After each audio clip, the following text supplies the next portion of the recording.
Conflicts have been part of human existence. Nations have risen against each other. Kingdoms have conquered other kingdoms, and brothers have shed their own blood.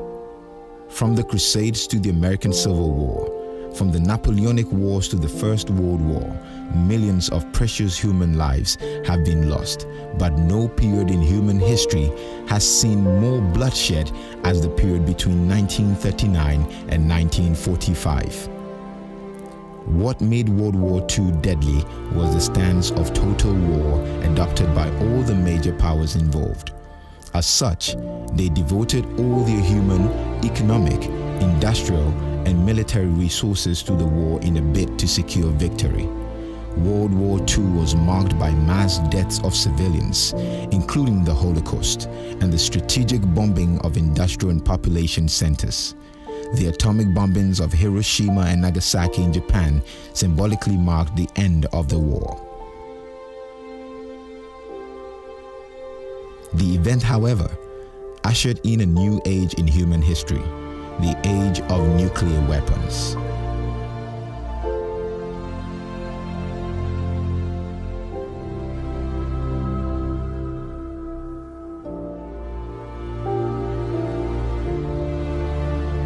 Africa was not left out of the war. The war period was the height of colonization.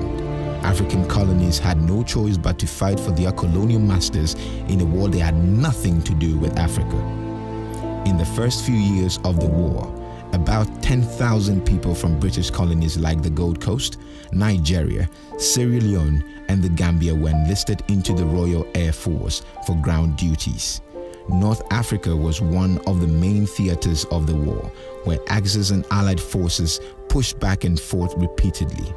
Libya was an Italian colony at the time, while Egypt belonged to Britain.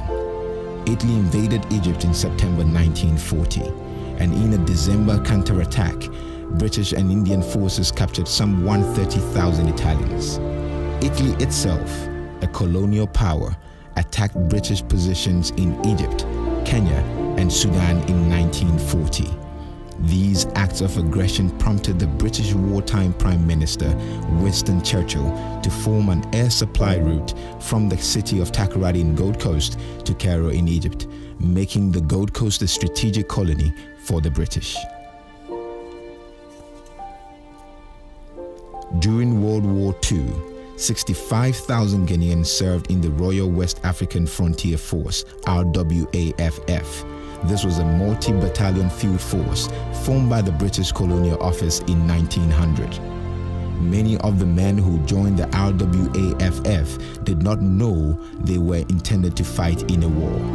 They joined because it was a means of earning a wage and being part of the army. Their allegiance was therefore not to the British Empire or fighting this war on behalf of their British Empire, because these soldiers were never made aware of the consequences of having enlisted. We were surrounded and we couldn't go forward or backward. They were shelling us. They killed so many of us. We lost so many officers. My Brigadier E.W.D. Weston had his whole jaw shattered. Some of my friends were killed. Hama, Akulgu Farfara, and some others were all killed.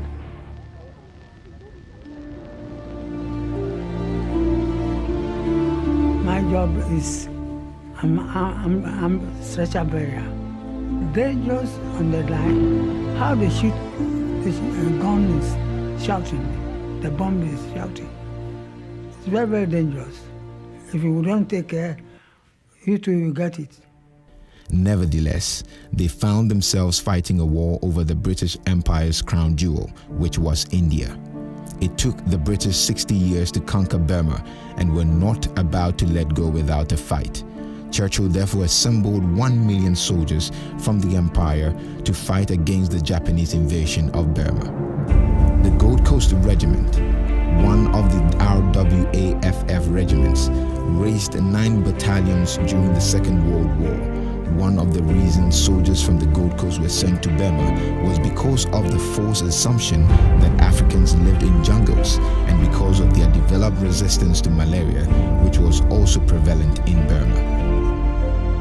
The jungle training for the Gold Coast Regiment in preparation for the war in Burma was tantamount to life and death on the battleground. The journey from West Africa to Burma for the 81st West African Division took 6 weeks, where they sailed around Cape Hope and across the Indian Ocean.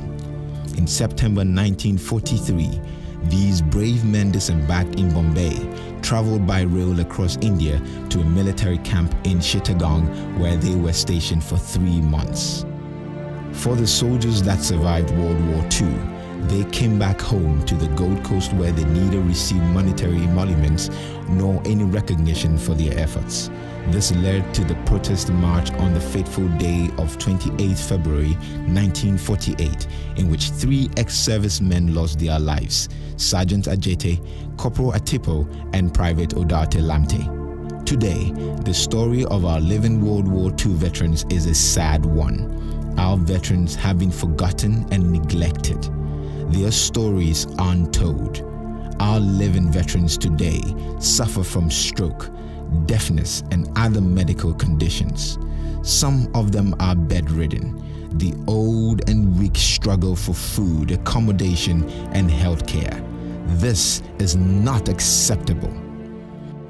As a fellow soldier who understands honor, duty, and sacrifice to the nation, Flight Lieutenant Jerry John Rawlings, as part of his 70th birthday celebration today, is honoring our veterans whose sacrifices have helped to shape our national identity.